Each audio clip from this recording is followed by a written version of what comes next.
สวัสดีครับสวัสดียามบ่ายครับอยู่กับช่อง YouTube รถดำสวยๆจ้าครับโอ้โหคลิปนี้พามาดูฮิโดรเมทเหรอฮิโดรเมทสายพันธุ์ตุรกีเขาบอกว่ารุ่นนี้เทียบเท่าแคทได้เลยนะเดี๋ยวเดินมาช่วยจันชูเปิดน้ำครับอันนี้ถึงกับต้องใช้2 คันเลยครับถึงกับต้องเรียกหน่วยเสริมเลยโอ้โหฮิโดรเมทสายพันธุ์แกร่งครับแกร่งของเขาจริงครับ220ครับ LC ช่วงล่างยาวครับนิ่งมากเลยครับเสียงไหมใช้เครื่องยนต์อะไรเนี่ยเดี๋ยวเราตามไปชมกันเลยครับปะทะกับโฟเบโก้กันหน่อยมาร์คซิกซุปเปอร์YM10ครับโอ้พูดเลยเดินมาจากนู่นน่ะระยะทางประมาณ800 เมตรเดินมาโอ้เสียงนิ่งมากเลยกี่สูบเนี่ยโอ้ตาชูอยู่นู่นครับเอาตากันหน่อยดิโอ้กว้างกันเข้าซ้ายนี่2-5เลยครับกว้างกว่ารถญี่ปุ่นนะครับกว้างกว่า200เอาเดินหากันเลยนี่เอายังไงเอาชนกันหรือเปล่าเอาฝั่งรถเดินมาครับเดินไปครับเฮ้ยเกิดอะไรขึ้นเอายังไงดิ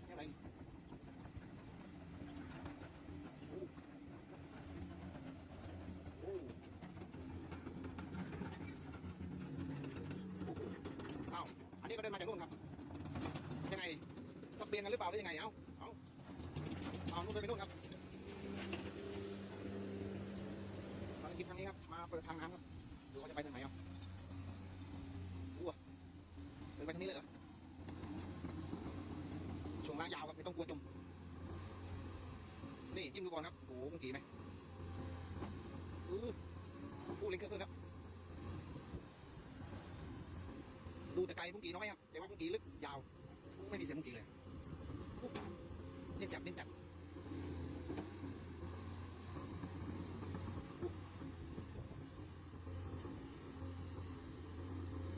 โอ้จิ้มดูก่อนครับนี่ตัวนี้เป็นเครื่องยนต์อะไรฮะแต่ทรงพุ่งกี่โหดมากเลยครับ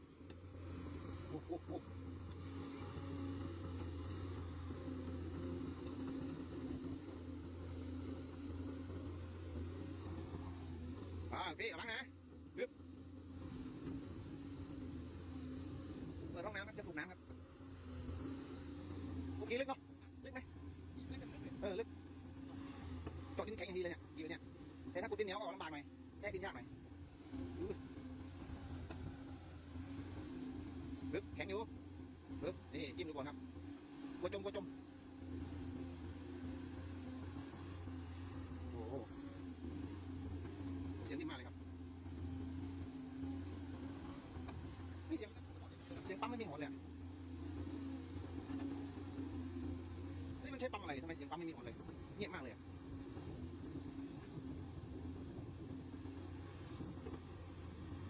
มีตัวหุ้มกุ๊กกี้ด้วยกันฝุ่น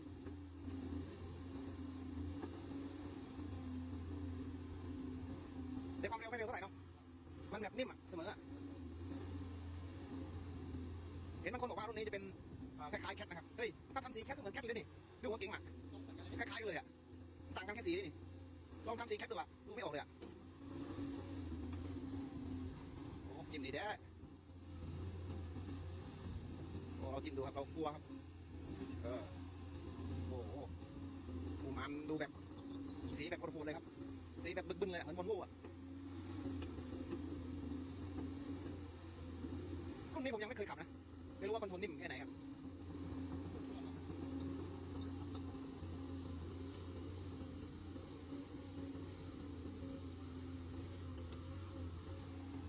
ไป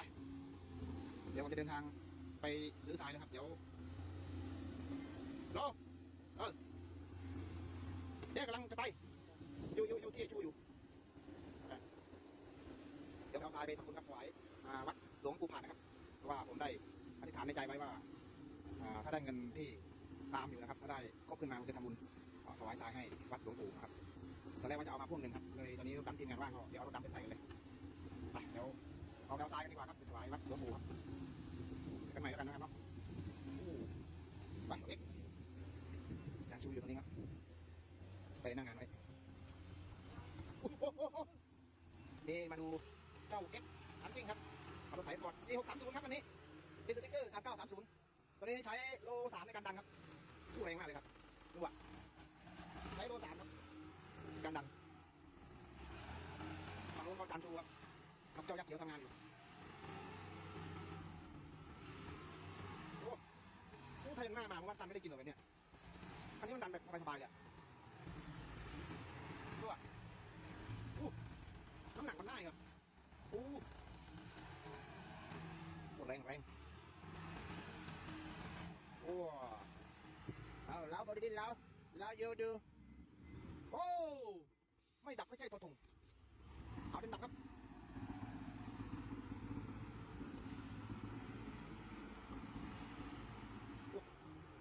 จริงเหมือนค่อนข้างจะเปียกเนี่ย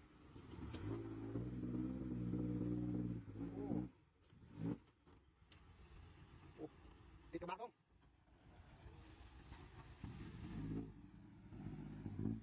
บางคนทำงานเรื่องงานมาแล้วครับได้เวลาแล้วส่วนเราก็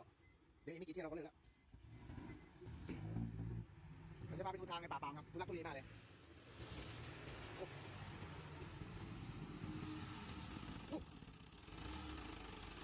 อ๋อโล3ครับอันนี้เดียวรู้เรื่องเลยครับโอเคเราหยิบคันเร่งเลยเนี่ย3 สูบครับอันนี้65 แรงม้าโอ้เดี๋ยวไปเลยครับ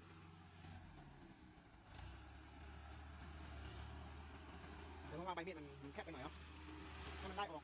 ตัวนี้มันอยู่ที่เม็ด78ความกว้างไปนิดน่าจะได้สัก2 เมตรพอดีเลย2 เมตรกำลังสวยเลยครับจะได้เก็บงานดีๆหน่อยครับอันนี้มันก็สั่งใบมีดรถไถยันมาแล้วยันมายังกว้างกว่านี้เลยโอ้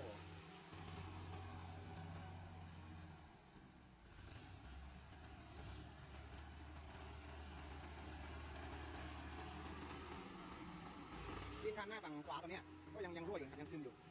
เปลี่ยนไปแล้วยังไม่หายครับแต่ฝั่งอีกฝั่งหนึ่งหายอยู่เพราะว่าซื้อซีนราคา560มาแต่ซีนฝั่งนี้ซีนที่เขาใส่โรตารี่ครับเพราะว่าใส่กันได้นะทางร้านเขาส่งมาใส่ไปแล้วก็ยังรั่ว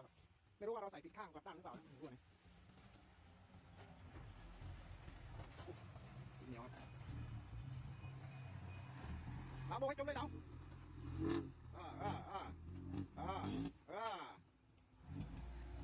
เรียบร้อยขึ้นไม่ได้หรอกลื่นแท้ไปยิงเลย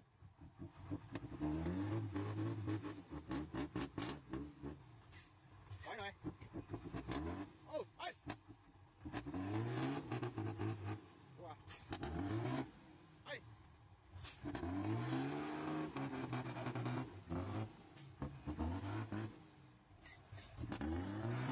โอ้นี่ต้องแรงอย่างนี้ครับไม่แรงไม่บอกหรอกนี่ต้องมาดูคันนี้แรงจัดนี่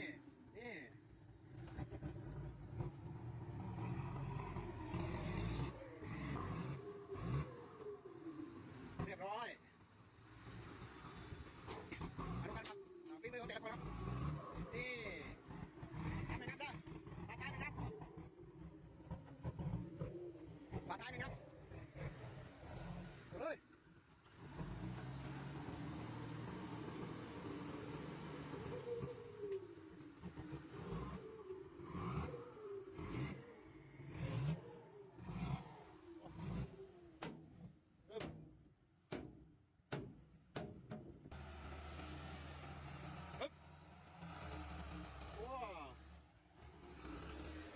เอกลักษณ์ของเขาเลยฟอร์ดนะควันดำนิดหน่อย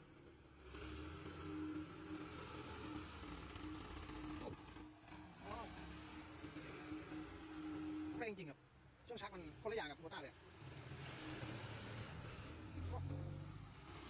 ถ้าใครได้มาขับอ่ะผมบอกเลยว่าติดใจครับติดใจแน่นอนเอาแรงมากครับ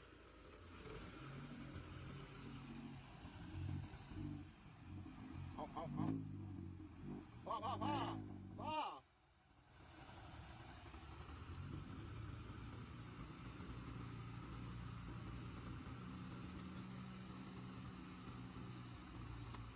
โอ้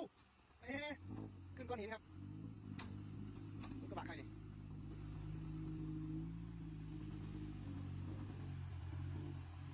ก็เริ่มจะเย็นแล้วได้เวลาไปซื้อกับข้าวแล้ว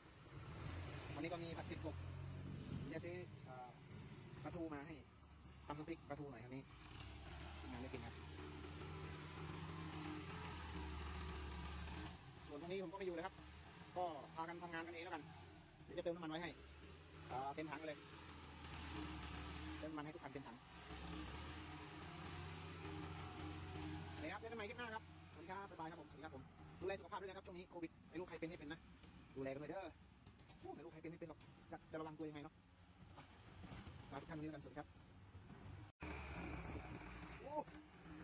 สวัสดีครับอยู่กับช่อง YouTube น้องดำสวยๆจารันเลยครับแล้วก็สวัสดีไปทางท่านผู้ชมที่กำลังรับชมเพจรถแมคโครรถดำทีมงานตัวหนึ่งด้วยนะครับผมมาชมเจ้าบ่อทองครับรถไถฟอร์ด4630ครับติดสติ๊กเกอร์3930นี่เฉยโอ้โหกันสบายๆเลยครับดินเหนียวฟังแล้วก็อาจารย์ชูครับทำงานเรียงหินฟุ๊บโอ้โหโอ้โอ้วิ่งอยู่4 คันครับ4 คันยังจอดรอเลยครับไอ้กบกันสบายเลยอะไรโอ้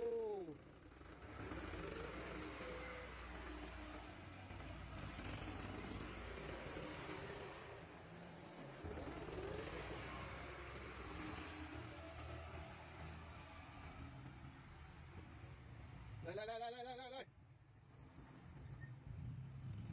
เย็บ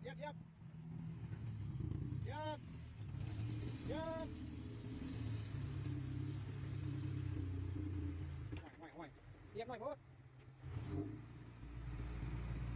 ทั้งเลยเย็บรถ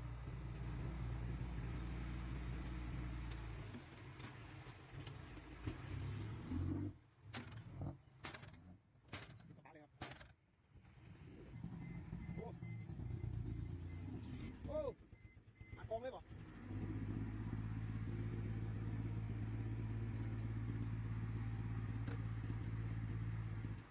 โอ้ยเหนื่อยดีครับแล้วอีกกองซ้อนเลยโอ้เฮ้เจอ2 กองซ้อนครับเอกบอกเอาอยู่ครับเอาอยู่เย็บโอ้ขอโทษ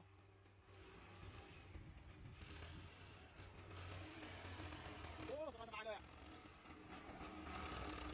โอ้โห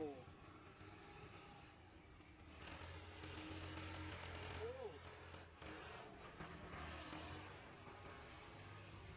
ดันสบายเลยครับอีกเดี๋ยวนี้ครับโอ้ถ้าอย่างหน้าดันไม่ทันแล้วนี่เร็วเลยครับถ้าอย่างหน้านี่เร็วเลยอ่ะโอ้เกี่ยงตับ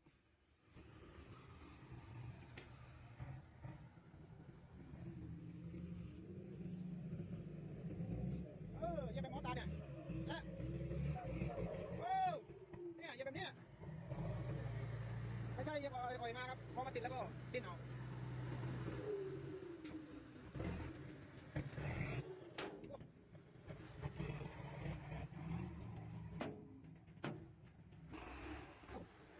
ทีเดียวรู้เรื่องเลยโอ้ตายสิ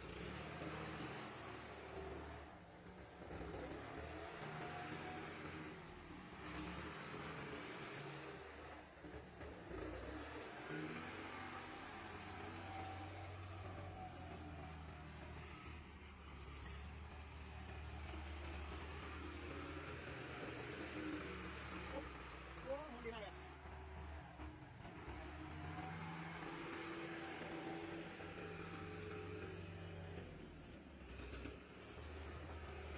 ดูครับดูมันดีมาก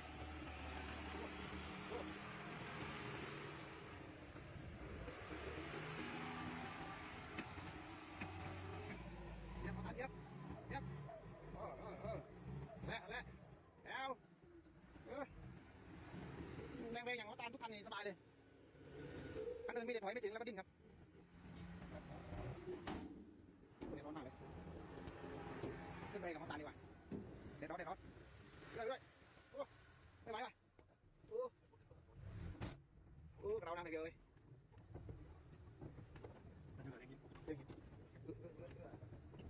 ไม่ก็เทเลยเนี่ยเองนะเต็มเลยที่ตรงนั้นเนี่ย นี่ถนนตรงมานี่เลยเนี่ยถนนตรงไปหาหน่อยซ้ายเลย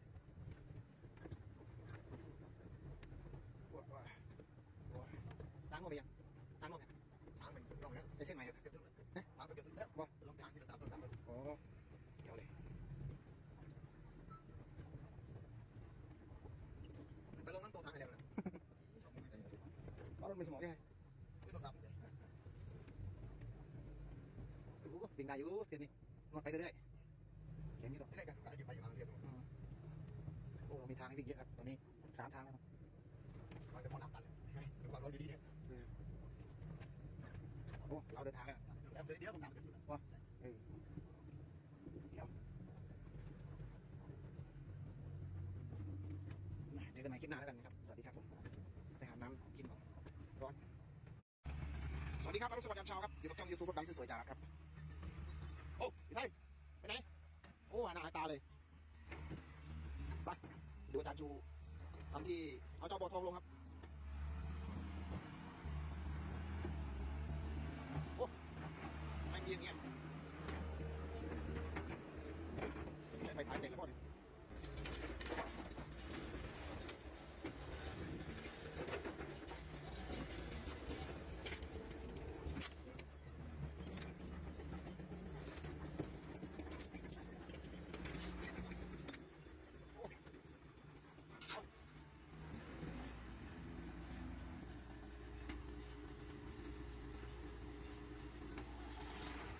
นี่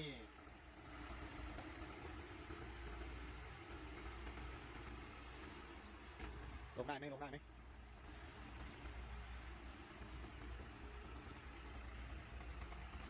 โอ้โหยกอีกสุดเลยบ่หางชนไหมโอ้ดีนะยกหางสูงอ่ะแต่ยกหางได้ต่ำเรียบร้อยเลย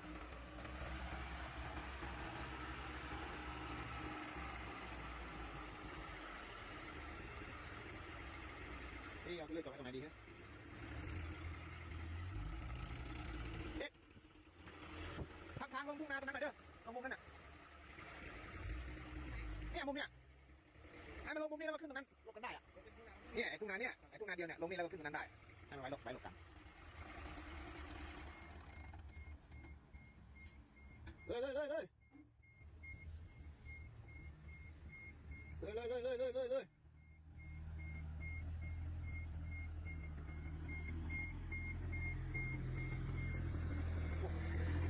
งโหดแท้เสียงยังโหดเลยพกดี24ครับ330แรงม้าเอ้าจานไทยบกนี่ครับเดี๋ยวเราจะมาถมดินตรงนี้กัน